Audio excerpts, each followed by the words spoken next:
I am so delighted to be here, to see you in the flesh. It's been so long before we could break bread and engage each other and see and affirm a sense of humanity. I would be remiss if I didn't say I am elated to be in your presence. It is because of your genius and genuineness that will propel our young people to greater heights. There's something in the air that is prophetic and profound, and hopefully you'll be moved after leaving this conference to go back and figure out how you can do even more to inspire and motivate the young people that you have the opportunity to mentor on a day-to-day basis. Let me start by saying that I want to thank our beloved NSF team, and if they would stand so we can give them a hearty round of applause. My NSF team, can you stand up?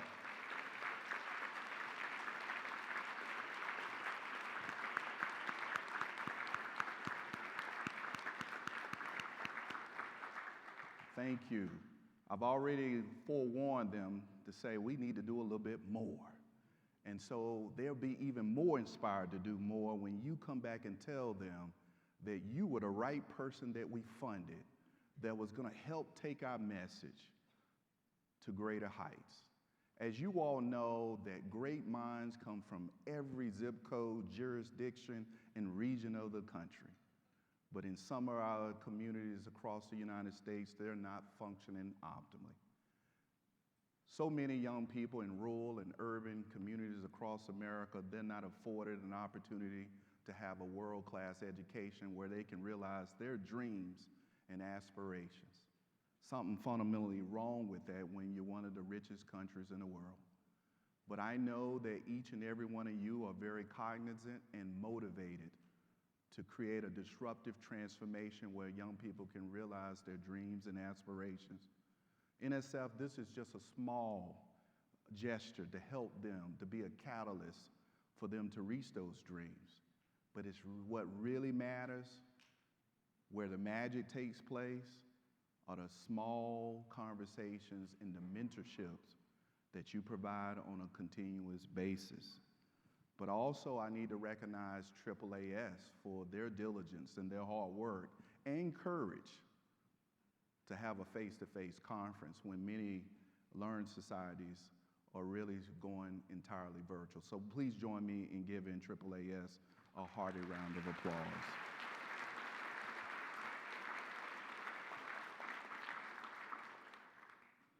This convening comprises all the appropriate stakeholders to change the world.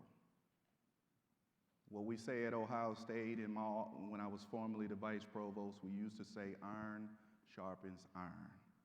I would imagine many of you all are juggling many things, and sometimes you're probably, the people in your own family say you love that job more than you love me. My wife knows I would do this job entirely for free, and sometimes she tells me I am doing it for free. But I can't help it, because vocation in Latin means calling. And each and every morning that I wake up, I'm thinking about how I can make the world a little bit better than the way I found it. But I learned very quickly, you can't do it by yourself. 3 things that I've kind of shared with the group that we will be vigilant about, because we, in our budget in EHR is probably about $1.3 billion, but that's small potatoes. I'm coming to realize 4 weeks on the job when you know that the calling is bigger than the $1.3 billion. So with that being said, it requires us to team and collaborate and develop meaningful partnerships where when you get dull or you get stagnant, that you can connect with a colleague that's in the same trenches with you to motivate you, inspire you. So in turn, that we can inspire the next generation of innovators, engineers, and scientists. As you all know, that this work is not about charity.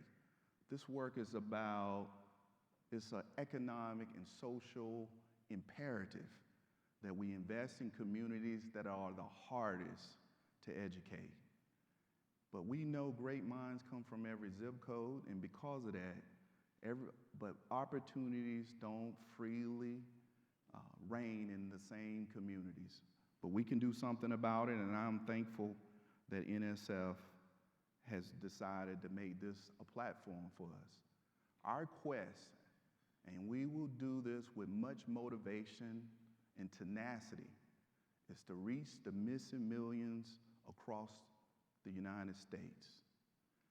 When I say that, I don't have to tell you who they are, because all you have to do is drive across, or maybe leave your neighborhood, or drive 15 minutes away or 20 minutes away. You'll know who I'm talking about. And it reflects all walks of life. But we can do something about it, and we're going to try, and we're going to continue to work towards that. As you all heard in my introduction, I have recently joined NSF. In my mind, this is one of the agents that the work is noble. And it's so noble that it's infectious. It's never a day that I walk in the building that I know I'm not going to meet someone that is committed to the mission of NSF. In my career, I've worked to improve educational outcomes for underserved and under-resourced communities. If my grandfather was here, he would say that I'm a son of the South. I've seen pain, strife. I've seen opportunities that are not ready available in some communities. And my grandfather, if he were still living, we would refer to him as the Black Aristotle. Can you imagine that? The Black Aristotle. If he was living, he would say he had a weather education. And every time something come out of his mouth, you just like, what is he talking about with a weather education? And what he meant by a weather education, when it rained, he could go to school. But when it didn't rain, he had to pick cotton. That's the tradition, that's where I come from. And it pains me to think about it, that he had immense capabilities. But because of resources, because of the times in which he was born, he wasn't afforded the same kind of opportunities that I am. I stand on his shoulders. And every day I wake up, I think about ways in which I can honor him and the people of his generations. As I look around this room this evening, it's exciting to be surrounded by people who know what I'm talking about. They don't give me the funny look, because you know the challenges, the economic challenges that your students experience. But you committed to it, sometimes more than others in the ivory tower. You committed to excellence, excellence without excuses. And I can tell you it is weary work, because I've been doing it for over 30 years. I am younger than what you think I am. Can't do what I used to. I can't dunk a basketball. I can't run a 40 at a 4.5 anymore, but I'm still youthful at heart. As you know, S-STEM program was built to strengthen the nation's STEM workforce by creating vast opportunities everywhere. This mission is noble and critically important as students who are considered low income and are more likely to leave higher education after their first year. This likelihood increases at the intersection for students who are both low income and first generation, or from under-resourced communities. This is why the conversations and the work shared during this conference are so critical to jumpstart the future STEM careers of these young scientists, engineers, and innovators. At NSF, we support excellence in U.S. STEM education at all levels and a variety of contexts. That includes providing opportunities that prepare the next generation of STEM professionals and attract or retain diverse Americans to STEM careers. S-STEM does just that, but we wanted to do even more because our country calls for more. With the S-STEM program, we want to find investigators like in this room who understands the full complexities of students coming from low-income backgrounds, but don't see deficits, but they see all the assets in those individuals. We look to fund investigators who are offering more than just financial means to help their students succeed. This reminds me of an early congressional testimony I did, and I talk about the two tales in Ohio. Shelby Newsad and another young man from Dayton, Ohio. Shelby is from Appalachia in Beverly, Ohio. Do I have anyone from Ohio in here? All right, go Bucks. But nevertheless, they both took all what was offered in their schools. But when they came to Ohio State, they realized it wasn't enough. But our office provided those supports, and they graduated. And Shelby right now is arguably at one of the top universities in the world. She's completing her Ph.D. at the University of Cambridge. One white, one African American, one grew up in a rural area, one grew up in an urban area, but they have parallels. They didn't have all the access to the same kinds of preparation and opportunities. But guess what? The university made investments in them, and we will reap the benefits from that investment. A project titled Growing Pathways to Science, Technology, Engineering, and Mathematics at the University of Nebraska provides scholarships for 20 students pursuing Associate of Science degrees in STEM fields. The students gain mentorship through networking, team building, and practical career experiences with college industry partners. The project will help bridge gaps that inhibit student success and help them develop critical thinking skills needed for life and beyond school. It would also generate a new knowledge on engaging rural community college students. Another exciting project is led by Hostess Community College, an urban Hispanic serving institution in the Bronx, New York. The project supports the retention and graduation of students in partnership with the City College of New York's Grove School of Engineering. It provides resources and guidance from mentoring to career development for at least 150 students pursuing associate's and bachelor degrees in STEM. In closing, thank you to everyone who organized this important event. My mother once told me, the most powerful words that you can utter from your mouth is thank you. Thank you for what you do. Thank you for what you will do to help us catapult the next generation of scientists, engineers, and innovators in the world. To all our current and future S-STEM awardees, we greatly appreciate the invaluable work you do. And I hope you enjoy the opportunity to learn from one another at this conference. There's no denying the benefits that come from a diverse workforce, as we will never know who or where the next great idea will come from. Let us all continue to build toward a future where every student who has STEM curiosity and ambition gets the opportunity to pursue their interests. Now it is my pleasure to introduce tonight's keynote speaker. Thank you for bearing with me. He is truly the star of the hour, Dr. Anthony Abraham Jack. All you have to do is Google him. It's well documented of his eminence, of his genius, of taking what has been offered to him and making the most of it. The man has a message, and his message will set you on fire. Dr. Jack is a junior fellow at the Harvard Society of Fellows, an assistant professor of education at Harvard Graduate School of Education. He holds the Stutzer Assistant Professorship at the Harvard Radcliffe Institute. Dr. Jack held fellowships from the Ford Foundation and NSF, and was a National Academy of Education Spencer Foundation dissertation recipient.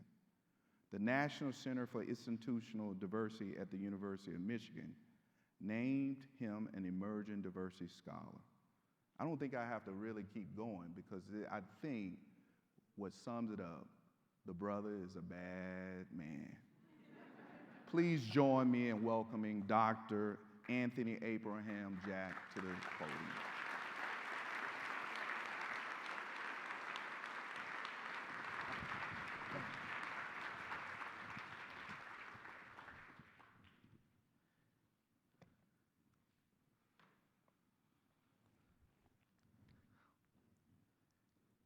So thank you for that very kind and humbling introduction. That was a first for me.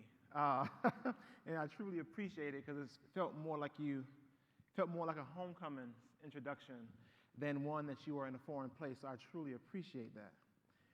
And I have to admit, I'm excited today because not only is this one of the first times I'm able to give an in-person talk, but I get to engage with people both inside and outside the academy. It's an honor to be here today as part of a continued dialogue about access and inclusion. The work that you all do in this room make it possible for many students to not only have a shot at a good day and a good present, but a much brighter future. I hope this talk is but one of many conversations about the new responsibilities that diversity demands of all of us, students and professors, practitioners and teachers, administrators alike. In this talk today, I begin with some of my own experiences of being a lower income first-generation college student because they serve as both background to my research and foundation into its insights. I then couple my personal narrative with lessons learned from my research on how poverty and inequality shape students' trajectories to and through higher education. You see, one of my favorite quotes in literature reads, and some of you may know this one, "It is not due to dwell on dreams and forget to live." Albus Dumbledore's words stayed with me the first time I read them. But I confess I didn't understand why they made me feel the way they did that day. But after thinking about it, after my long work-study shift in the gym, it hit me. His advice was a much-needed reminder to a college junior who worked 4 jobs in order to support his family back home to slow down. His words dared me to enjoy the here and now of being at Amherst College. Because beyond my inability to go out for pizza at Antonio's, I thought I couldn't even go to concerts, even if they were free, if a shift became available. Simply put, rest was a luxury I thought I couldn't afford. You see, at the same time, however, I couldn't escape the reality that my entering Pratt dormitory in 2003, almost 20 years ago today, and my standing here in front of you all today as a Harvard professor is a testament to the fact that even undreamt dreams come true. I'm talking about those generational dreams that my grandparents and mother could not always put into words, but they held onto in their hearts.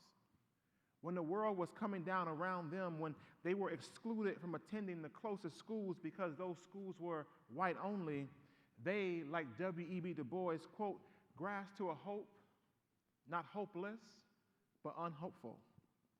They supported a nerdy, chubby kid who read books and watched cartoons in all of his academic endeavors. Their love paved the way even when specific help on the road to college was absent. Many of us and many of our students arrived at the college gates along similar uncharted paths. And this is a common reality, you see. Higher education in this country is highly unequal and depressingly stratified. Roughly 1 out of every 2 students today in college are first in their families to go to college. There's a problem with where they go. Just 14% of the undergraduate at the most competitive colleges come from the bottom half of the income distribution. Just 14%. Instead, those from lower income families are disproportionately relegated to community colleges and lesser colleges where our country has not yet invested nearly as much as they should have. Or they are relegated to for-profit colleges that leave them in greater debt. This contrast in destinations is made even more striking when you consider that 38 colleges in America have more students from families in the top 1% of the income distribution compared to the bottom 60.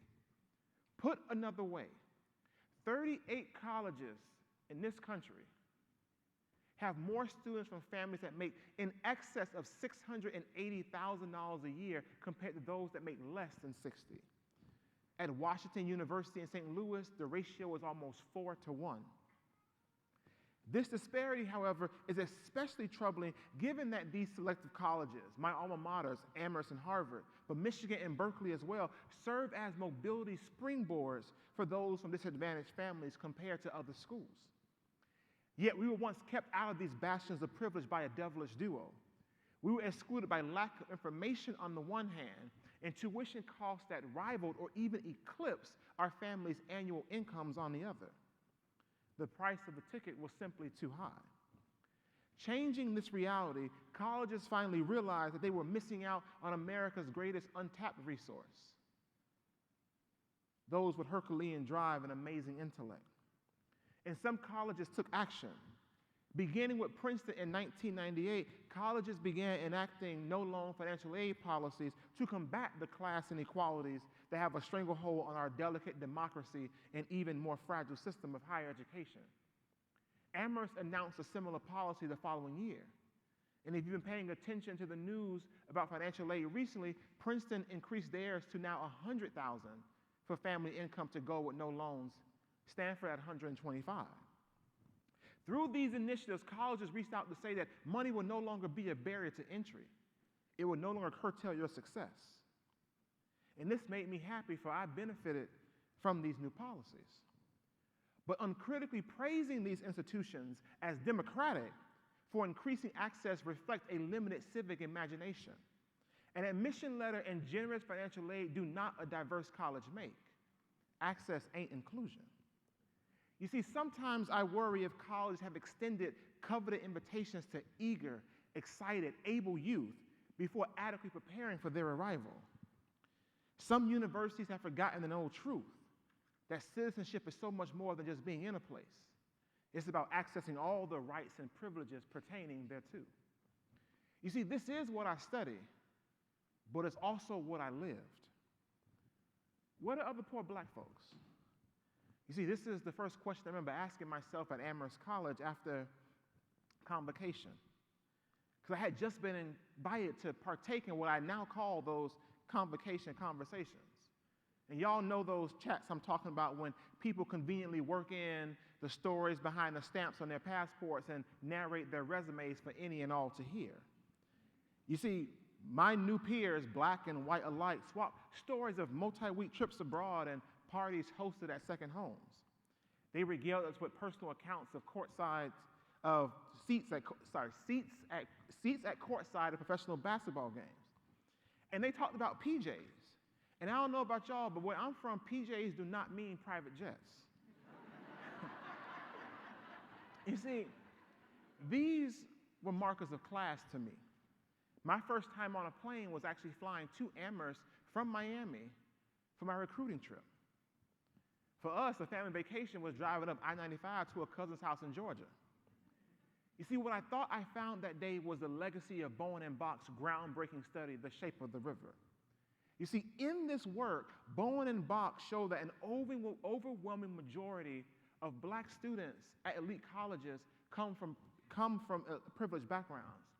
They were the sons of lawyers, the daughters of doctors, the children of commerce. So I resigned myself to be, yet again, the only poor black person in a rich white place.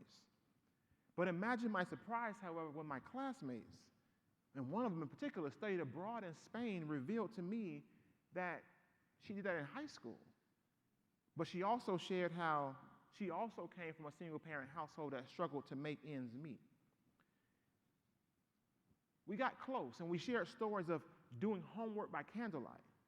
And we did this not to be romantic, but rather because the power was out.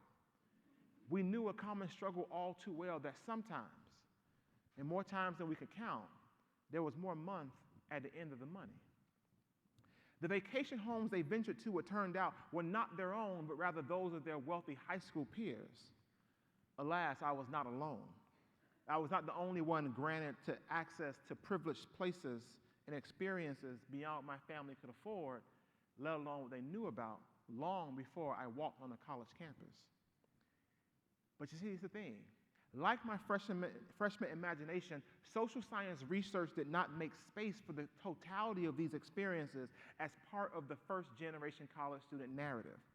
When they wrote about lower-income students, when they wrote about us, they wrote of a single story chronicling culture shock and isolation for a group of, quote, students at risk.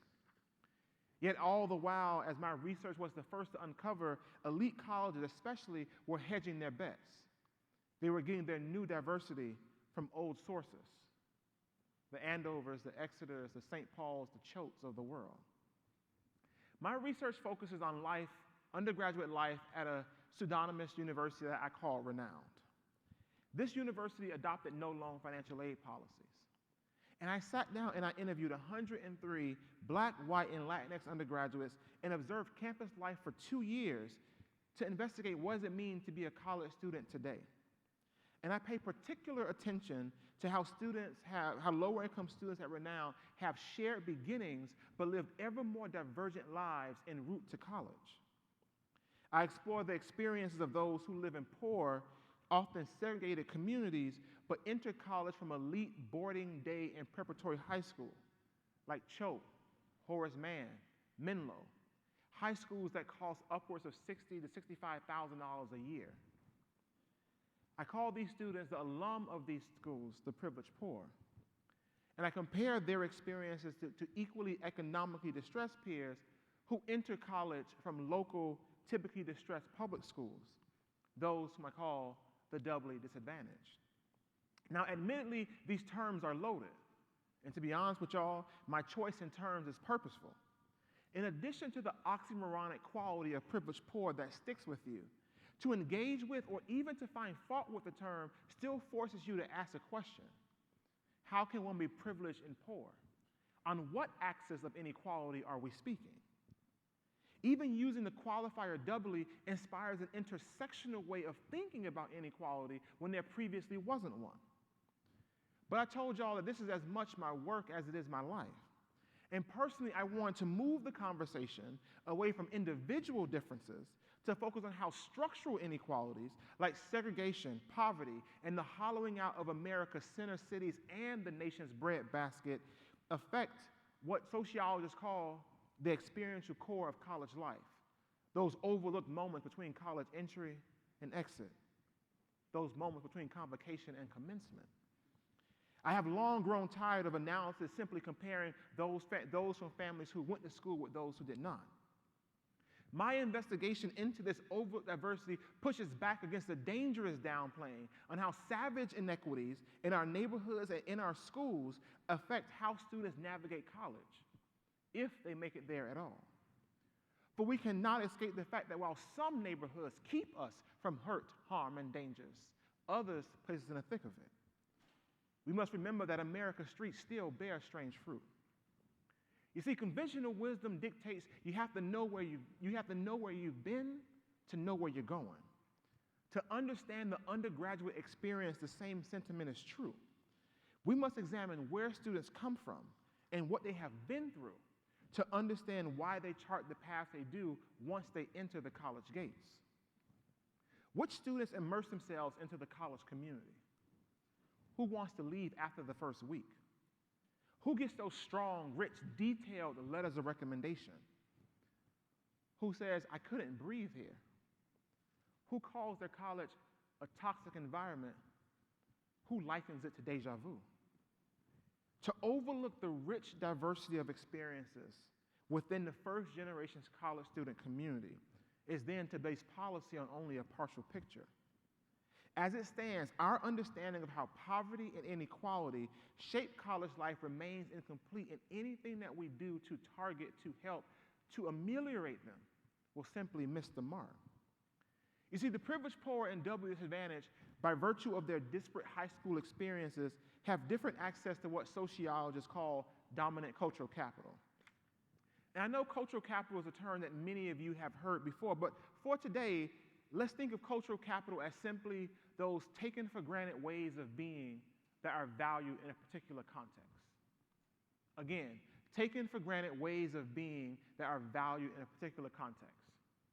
If we were to pick up our phone right now, and if our mother would call our best friend versus a coworker, we answer in 3 very different words. Again, context matters. College is no different.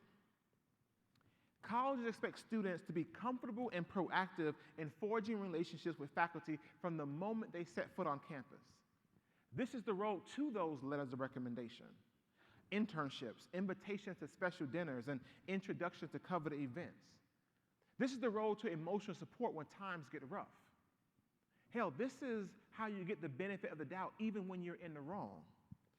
Yet this expectation to be comfortable, this expectation to be proactive remains unsaid. There's no manuals of do's or don'ts, whens or hows.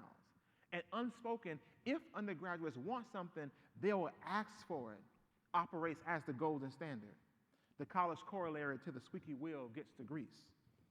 Imagine the culture shock then that some first gens experience navigating what sociologist Jean Anyon calls the hidden curriculum.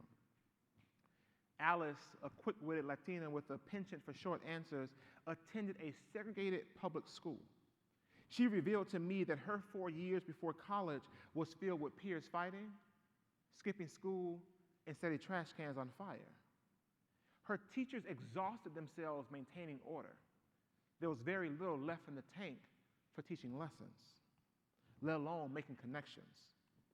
Needless to say, her transition to college was rough. She says, Tony, college contradicts everything about my life back home, the people, the culture, the very buildings I pass on the way to class every day. Her professors informally say, my door is always open. But she doesn't believe them. She says, Tony, I'm too intimidated, too afraid to talk to people. I don't go to school-sponsored people for anything.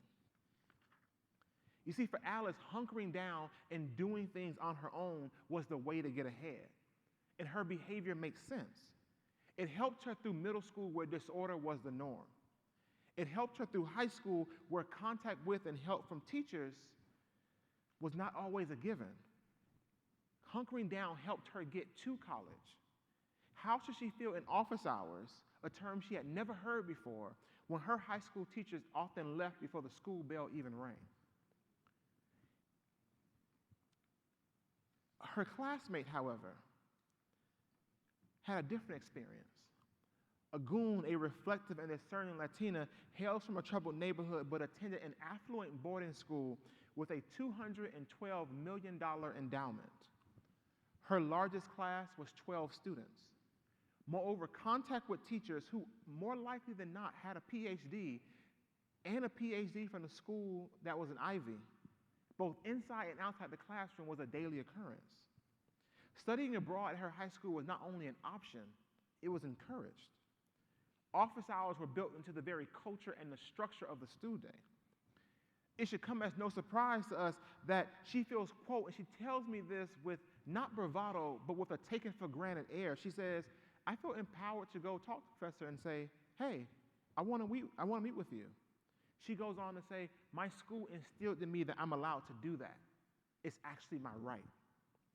Even when her instructor was away from campus, Agun had no qualms calling him for virtual office hours despite her friend's surprised looks. You see, what was new for Alice was old for Agun. What was a mismatch for Alice was a match for Agun. And these differences result not in individual deficiencies, but rather societal ones. But colleges mistakenly, erroneously, see Agun as engaged and Alice as doing just fine.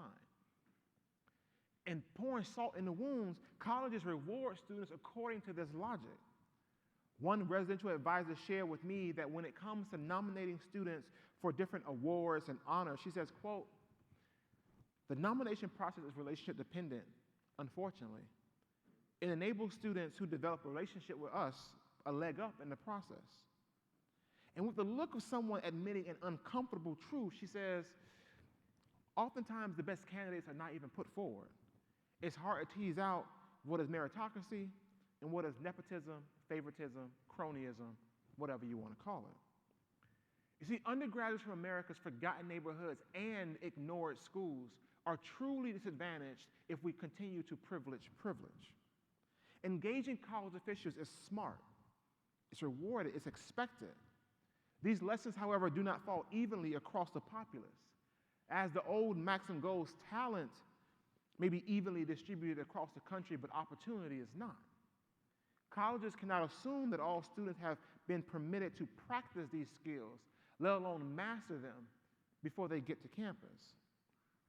We as college officials and those who engage them must be proactive in how we give help and push our universities to do the same.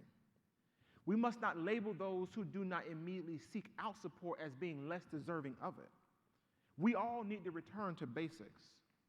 And I've traveled the country doing professional development things and doing the book talk, and I always ask for something that's very simple and very cheap for a university to do. I said, to help students, let's go back to basics. Let's do something that you have never done before. Many of them, most of them. I said, let's define office hours. Why do we always say when they are, but we almost never say what they are? Let us in this room think back to when we first learned about office hours. Was it at a dinner table at home? After all, as new data was revealed, individuals with PhDs are up to 50 times more likely to have a PhD parent than their peers. Or was it your first college class? Was it something that you knew you were going to attend long before you got there? Or was it something that was wholly new?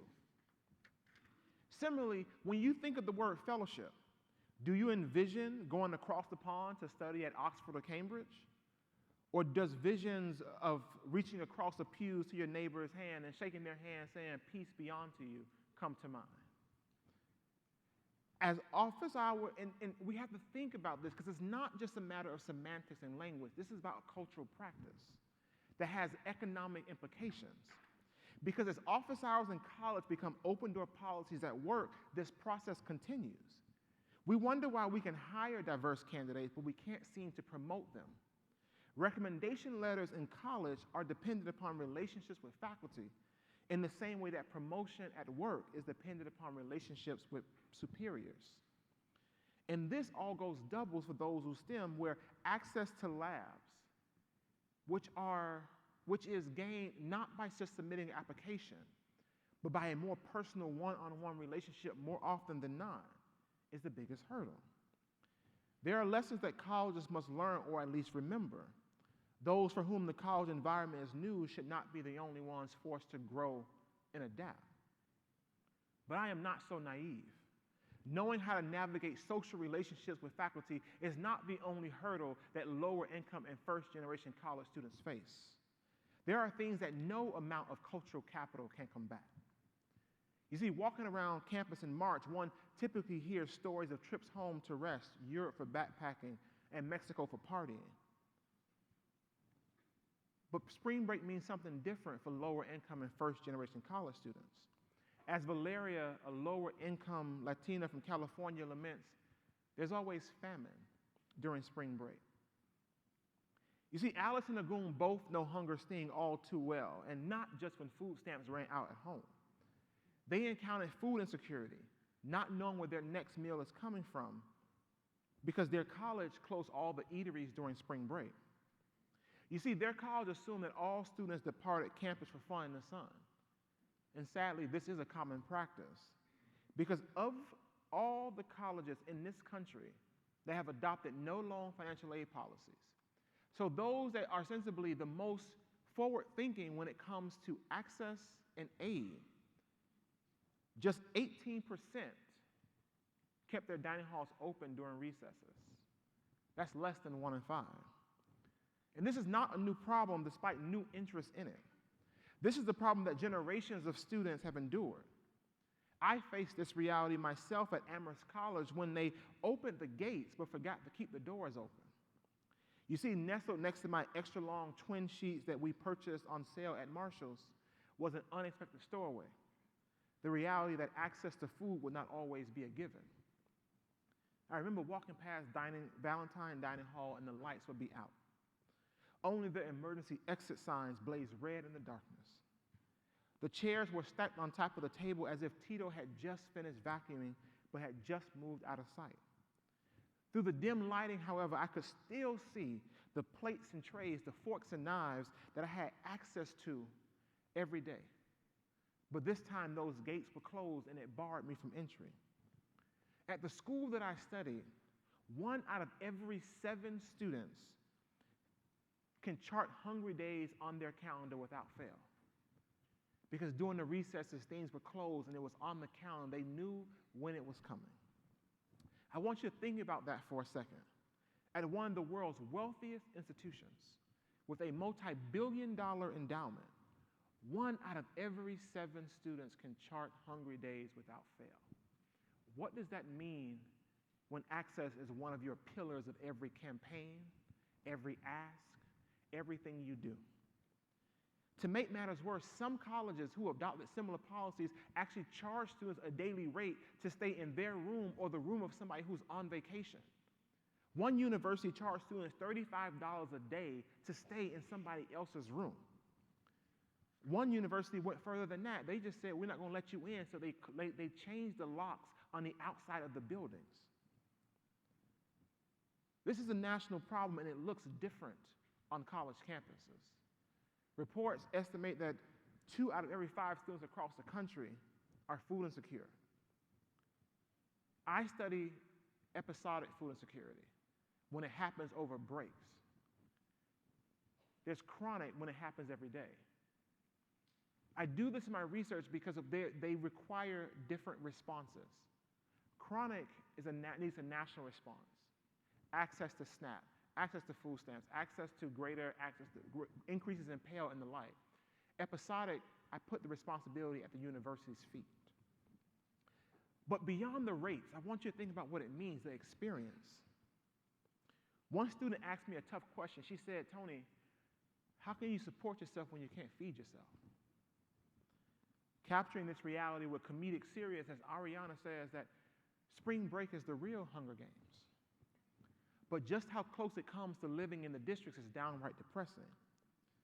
At a conference for first-generation college students that were held at Harvard, I met a young woman. She was white and she wore a pixie haircut. She had a Columbia University sweatshirt with Columbia stitched across her chest. She stood brave in a room of 500 people and revealed how she spent her last spring break at one of the wealthiest universities in the country. She revealed her strategy. She increased her online dating activity in the lead up to spring break to secure dates the following week. You see, banking on gender norms of older men paying for the first meal, she felt that her only option was to treat OkCupid as if it was DoorDash, Tinder as if it were Grubhub. In order to eat, she offered her time. This makes no sense. Far too many of our undergraduates face this reality year after year, and a sad, depressing, embarrassing number face it day after day. And this goes beyond just what lower income students face because they're not the only ones affected by it. What about the students who don't have a home to go to? What about the students who know that home and harm are synonymous? New students require taking on new responsibilities. Colleges must move from access to inclusion. We must ensure that social class, whether symbolically or materially, does not keep lower income students in secondary positions at first-rate institutions. To embark upon the noble and needed task of making our institutions look more like the world and not just the top 1%, we must question what we take for granted. Students' experiences underscore how access and inclusion are 2 separate institutional mandates. I always want to hold colleges to a higher standard. Why is graduation the only metric? Because what I want is not just that students graduate, but they do so whole and healthy, ready for the next adventure, not limping across stage saying, there's no way in hell I'm coming back. Let alone going to graduate school to get the patents, to do the degrees, to do all the things that we need to be done. As each class becomes ever more diverse, so do colleges' connections to once overlooked communities. The consequences of these new ties is that they bring inequality into sharper and sharper relief. And they bring up new questions. Do we know how to support a student who grew up on farms and center cities? Are we prepared to help students through a bad harvest as well as the loss of a family member due to gang violence? Every college across the country knows how to help a student through a divorce of parents or the loss of a grandparent. Every psychologist knows how to do that. But when you have place-based inequality, where the calls that we get come later and hit harder, they're at a loss. We cannot run from these new connections. Rather, we must learn from them. As Viola Davis said, diversity is not a hashtag to be celebrated today and put on the back burner tomorrow. We must demand better of our institutions and our alma maters so that when we see our students saying, yes, I'm going here, we feel not a pang of guilt, but just pure joy. When James Baldwin reflected on America, his home, he noted, I love America more than any other country in this world. And it's for exactly this reason I insist on the right to criticize her perpetually. Inspire your students to see themselves as a citizenry and see the college as their home. Push them not to let the college receive donations in the name of diversity, but spend those monies fortifying places that first-gen, lower-income, and students of color are not welcome, let alone allowed. Encourage them to not sit idly by while their stories are used to promote an image of a place that is inaccurate or just dead wrong. No longer should they, if I may borrow for Paul Laurence Dunbar, wear a mask that grins and lies, the one that hides their cheeks and shades their eyes. We've paid that debt of human guile long ago. So I'll close with this. Many of our institutions that we work for, that we attend, are soon to celebrate milestone birthdays, centennials and bicentennials alike. Dare to demand as much of the college, dare to demand as much of colleges as these colleges demand of our students. And I know this work is hard. I know the hours are long. As a junior faculty member of color who is not easily missed walking around Harvard's campus, the calls that we get, the questions that we get, whether we're advising those students or not, are numerous. So I'll close with this. In that quest for equity, equality, and helping students, I want us to go back to the lessons that Langston Hughes taught us oh so long ago. Hold fast to dreams, for if dreams die, life is a broken-winged bird that cannot fly. Hold fast to dreams, for when dreams go, life is a barren field frozen with snow. So be unapologetic, be bold, be you. Thank you.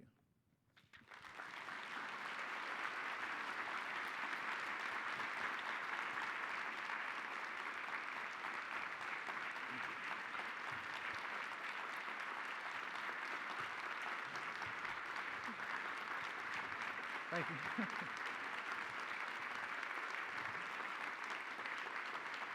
Thank you.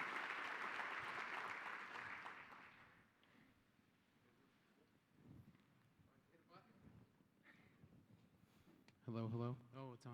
There's a reason we wanted him to open up the meeting, folks. I just want to say that. We want to invite you to come on up to the microphones. We want you to send questions through Hoover. Travis is going to serve as our filter again. It was kind of fun the first time he was switching mics, so we thought it was different people. Tony, I'll give you one to get going. Okay. You gave us a lot to think about. I think about Alice that you talked about. And it's something that I heard from my students back when I was a professor. I was afraid, right? I was afraid. And a lot of what you talked about, if we want to see our blind spots, we need the students to trust us. We need them to not be afraid of us. We need to hear their stories so that we can shout up the ladder about what needs to change. When you think about all the students you talked to, all the students you went, what were the things that they said were most critical to build that trust? How a student who's stepping on to a scary new place for the first time, what was the most effective way to make those connections so they wouldn't be afraid? That's a great place to start. One is, I think we need to change the culture around what does it mean to ask for help. Everything looks shiny and new and perfect, and I did this on the first take to many students who are coming on the college campus, right? Think about convocation, right? I love convocation. I came to graduate school because of convocation, right?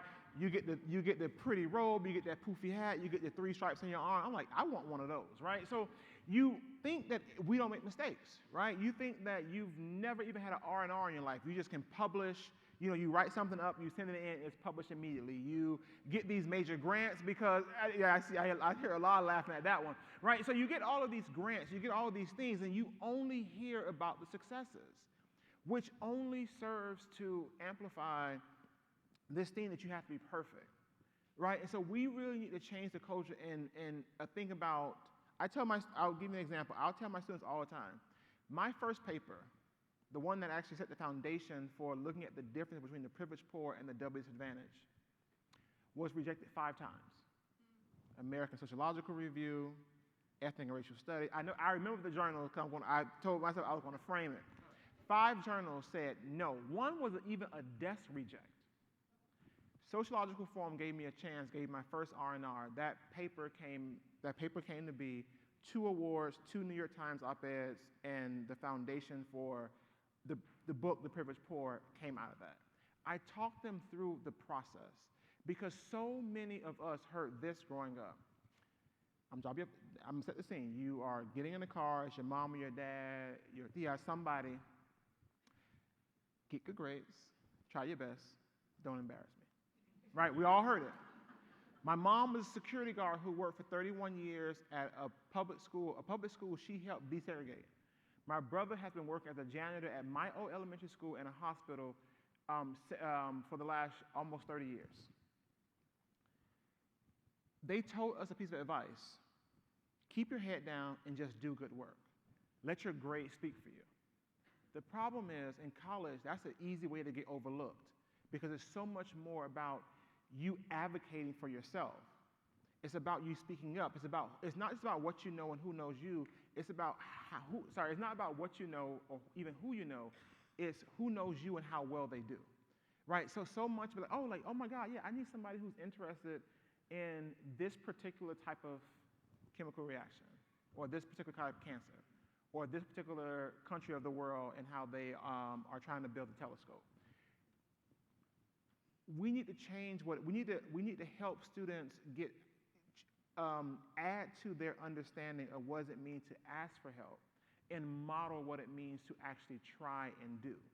Because many students came in was like, I have to do everything on my own. Asking for help is burdening somebody else because they've heard it and it makes sense. My mom kept her job for 30 years because she did not make a fuss, because she was the dependable person who would just show up and do her job.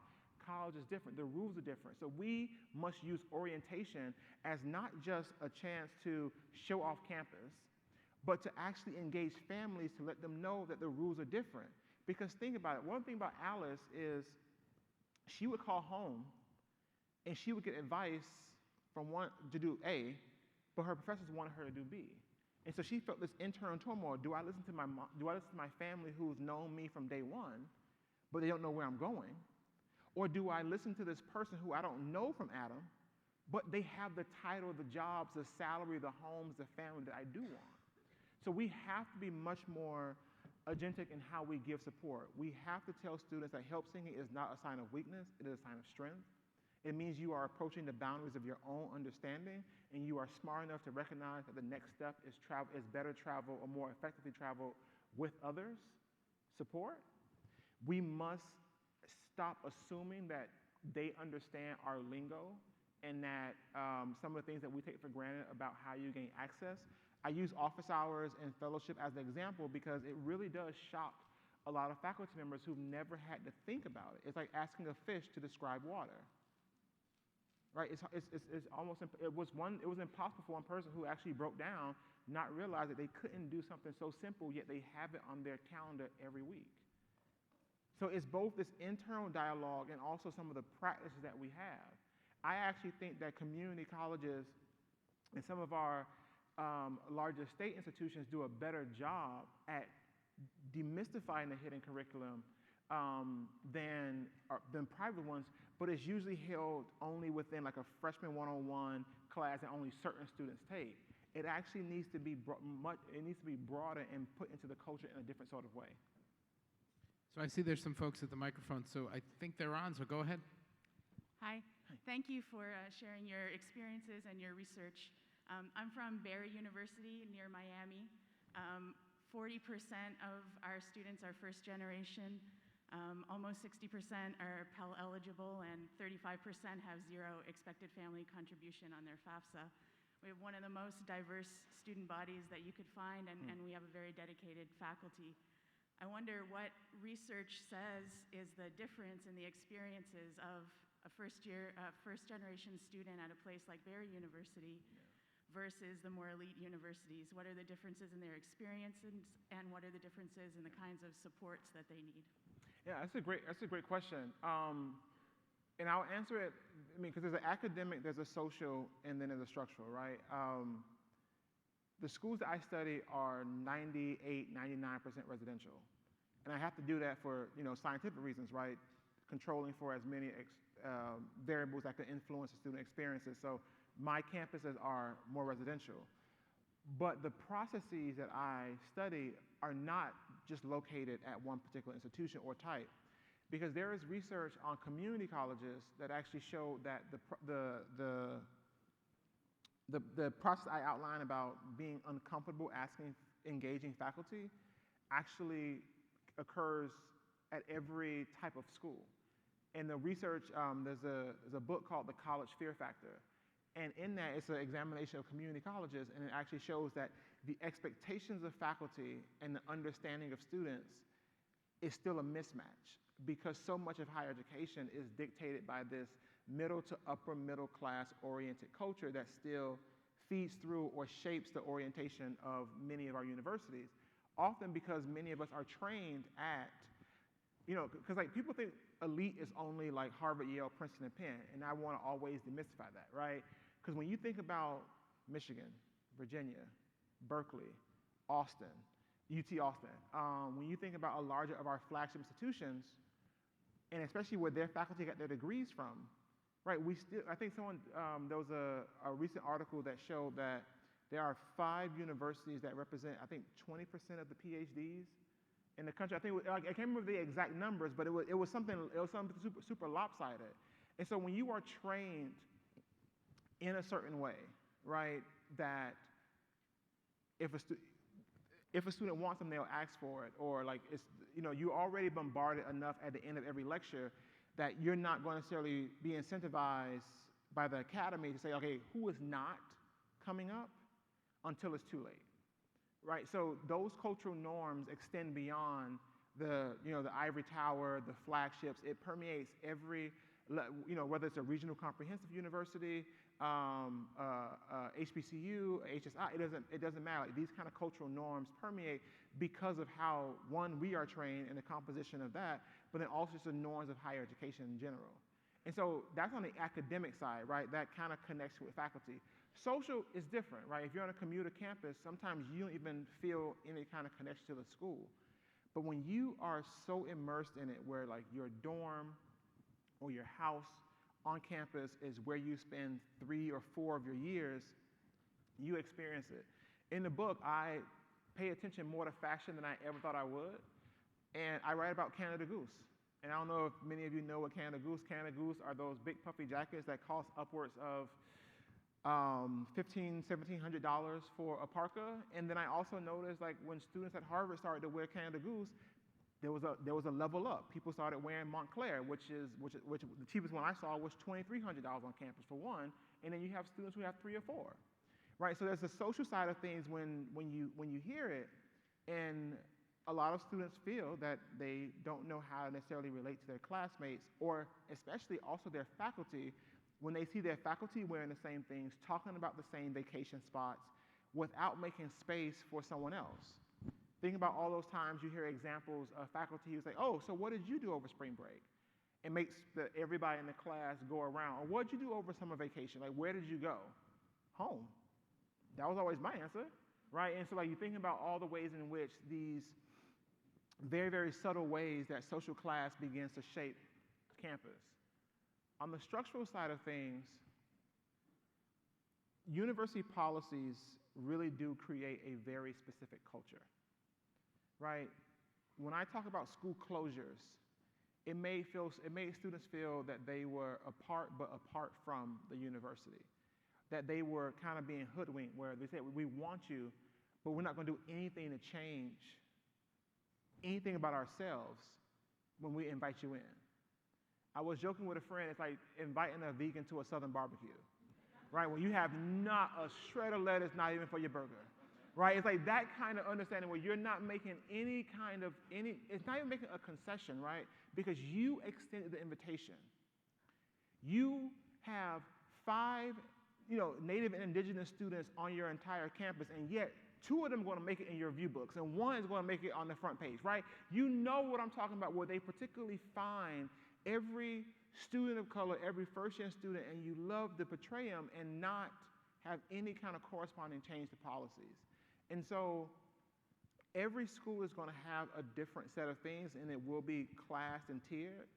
But those are the 3 ways that I would say it can be different, right? On the academic side, on the social side, and the structural side. But when it comes to cultural norms of higher education, it's very hard to get away from the class dynamics. So, and then I'm trusting Iris to give me a wave when we do need to wrap up, but we'll take, you've been online, and then if, I don't know where Travis went, but if we have anything coming in from Hoover, we want to take a shot at that too. Oh, okay, great. So, but you first. Okay, thank you, and thank you for a wonderful talk. I really appreciate it. I think this matter of office hours that you hit upon is really important, defining what is office hours. And so I wanted to ask, how would you define office hours in a way that encourages participation? And how would you navigate those students who, if they're not in class, they're working? Yes. And to get them involved in office hours and engaged in the class beyond just homework. Yeah, that's great. I do have some examples in the book because I began to coach people. One math professor says that, I think he used the word invite, and he bolded it and put it in all caps, right? So it wasn't an assumption they knew. It was like, I invite you. The really cool thing, and I teared up because I'm a first gen, right? I used to get kicked out of libraries, so to have a book in one was something that was like a very emotional experience for me. And so people started sending me, after they read it, sending me snapshots of their slides and outlining their strategies that they have said, okay, you've given us, you've led us to the water, now let me show you what we're going to do.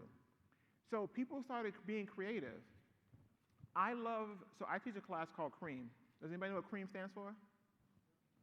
Y'all do? Thank you. Can you say it for everybody? Cash rules everything around me. Thank you. It's a song by Wu-Tang, and I have a class, and so I have the class is called CREAM, and I wish I had I do have my syllabus here. You can I'll find it and I'll read you exactly what I wrote. But the reason why I say that is because people started sending me snapshots for their syllabus. I love talking to students about fellowship and current events. CREAM, my class CREAM is on culture and inequality in higher education. I actually say that, CREAM stands for cash rules everything around me. I add another C to that mix, culture, right, to understand how inequality manifests on the college campuses. And people started doing the same thing. One person said, you know what, I'm going to take it beyond just giving you a definition. So she ended her class 15 minutes early and walked the entire class to her office. And she says, this is where I'll be from 2 to 4 every Wednesday waiting for you. Another person, what did they do? Another person, in addition to walking to the office, walked them to different support services on campus before getting to her office so that they knew exactly where different supports were. So the reason why I focus on help seeking in office hours, I don't think defining office hours is going to be this monumental great Nobel Prize-worthy shift in higher education, but it shifts the culture because it's not just about going to professor office hours, because if a student is ashamed or scared to go get help on an assignment, how likely then are they going to go to mental health services or even medical services to get help with a diagnosis, right? Office hours is a low-hanging fruit compared to these higher stake things. And so that's what I want to open up the larger question. Going back to your original one, help seeking is fundamental not because it helps with grades. Yeah, it can increase your GPA by going to a professor, learning their tricks, and all that kind of stuff, but it helps you get access to the full range of institutional resources that serve as the foundation. I, for example, don't mind spending Harvard's money. So I don't. It's true, they know it. And I also know that my time as a junior faculty member in trying to publish as much as possible, I need to maximize the writing. So I schedule my meetings over meals. And I'm not saying I'm going out to these 5-star restaurants or Michelin-star places, all that kind of stuff like that. But if I'm just going to get some oatmeal and a tea, meet me at Starbucks at 9 a.m. Before I get to the office, before I got to do anything, I will have a meeting with 2 students in Starbucks before I get to the office. And I'm doing an hour more office hours than what is typically like scheduled or something like that. But that's because I have access to certain resources. Not everyone does. But I also do the 9 a.m. before classes start because I know that there are a lot of students who work and who have other responsibilities. That 9 a.m. is kind of a sweet spot. The kids are at school, or you're taking care of your parents, but your parents are set and everything like that. And now you have a little more time before class starts, so I meet you at 9. Some people have office hours at night. The professor who is a chemistry professor, so I took organic chemistry, E1, E2 reactions, yay. So I love organic chemistry, absolutely love organic chemistry. And one of the reasons why I loved it so much is because David Hansen had office hours at 7:30 at night because his daughter had tennis practice on campus. I think she was one of the sports that you hit with a racket. I don't know, like racquetball, whatever. And I was the only one that would go. And so it got to a point that he not only did he not expect other people to come, he expected me to come, so he would do 2 things. He would come in, put 2 clementines on his desk, put a piece of chalk, sit down, and tell me to go to the board. And that was my 1 hour, just he and I going through different reactions. I say that because we also must protect ourselves. We have to make sure that we're not overextending ourselves because we can only be there for students if we are there, right? Like physically, mentally, spiritually, emotionally. And so doing things to dovetail what you need with what students need is incredibly important. I go for a walk now every night from 7:30 to 9 o'clock. I just walk around my neighborhood, just like walking around. It felt good, I had to have surgery. I was like, you know what, let me do it. It's a great way to get exercise, great way to connect with people. I started having conversations with people during that time. If you're a morning person and you already have your time for yourself and you feel that this is when I'm going to clock in, it doesn't always have to be in your office. It can be, I'm going to walk around the pond 2 times in between classes. You are forever free to join me. If you do invite, and I talk about this in the book, if you do invite a student to a meal with you, I highly, highly recommend you do one thing. Let them know that you have resources to pay for that conversation. And I say that because, where is my definition of office hours?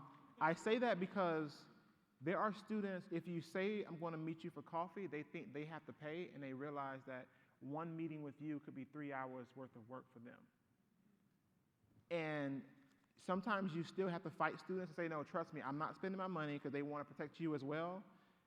Just having that extra foresight to take a next step, because I've interacted with alumni who said, no, I never went to those dinners. I would never go to those dinners. And they didn't realize that the person was inviting them to the dinner because they were being invited to basically do ethnography, get an understanding of how people think and the questions that people ask in these meetings to better inform the research that you do and the questions that you then ask for your surveys.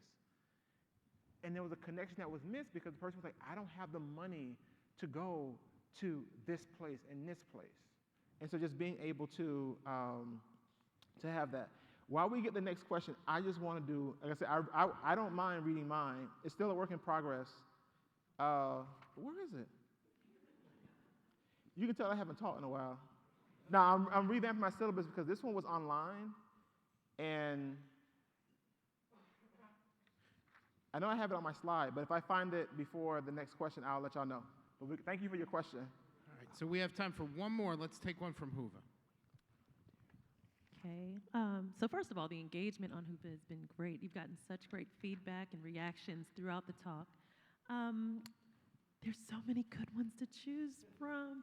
Can we do a really one that should be a quick answer? Yes. Okay. Does Amherst and Harvard, are you aware if they still close their dining halls? No. Okay. No. A number of schools haven't. I actually gave a talk at Smith College. They shut down the entire campus for the talk and had a whole day, and the president actually announced at that meeting, she was like, we read your op-ed and we changed it. Over 80 colleges have now changed their policy around the dining hall, but they've taken it another step further.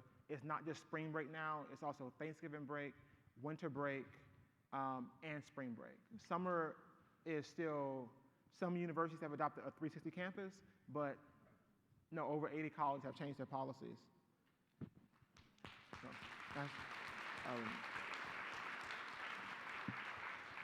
All right, one more. One more? Okay.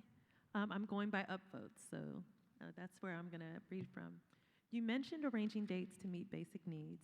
Sugar babying is so prevalent in university communities, but we are so afraid to address it for fear of endorsing it. What are your thoughts on this? wait, repeat the question? Sure. You mentioned arranging dates to meet basic needs. Yes. Sugar babying is so prevalent in university communities, but we are so afraid to address it for fear of endorsing it. What are your thoughts on this? I mean, And Aaron Pitts, are you it's in the the audience? recipient of having a sugar daddy or a sugar mama, right? Right. It's kind of like that relationship. Thank you. I think there's a slight difference between that phenomenon and using it as a strategy to reduce the inequality in your life, right? Some people are trying to just secure the bag, right? To be 100% honest with you, they're trying to go on vacation, they're trying to get the what's the purse that costs $10,000? Birkin? I don't know. Yeah, thank you, Birkin. Yeah, Cardi B bought her daughter one. So you have people who are doing that, right? And it's basically our generation's version of being a gigolo or being eye candy or being rented out in that sort of way. And people are doing what they were doing. Like Instagram, you look cute enough, you can be someone's wedding date, you can be someone's whatever. That's different because you're being entrepreneurial almost in that sense. When you are saying yes to 5 consecutive dates with 5 different people just so that you can have one meal a day when your university has closed is very different, right? Because I think about you are almost entering a contractual agreement with somebody on this end. Like, I will go to this wedding with you, you will give me $5,000 or $500, or you take me to whatever. This one is saying, I'm going on a date with you, but you don't know that my true motive is to get fed, and you think I might actually be going on a date because I like you. And think about how dangerous the two situations can be, right? You are more likely to put yourself in harm's way, because if somebody gets whiff that you are serially dating just for food, certain people may act a certain way. And so for a university policy to put that on students' plate, that's very, very dangerous. And it's very, very scary.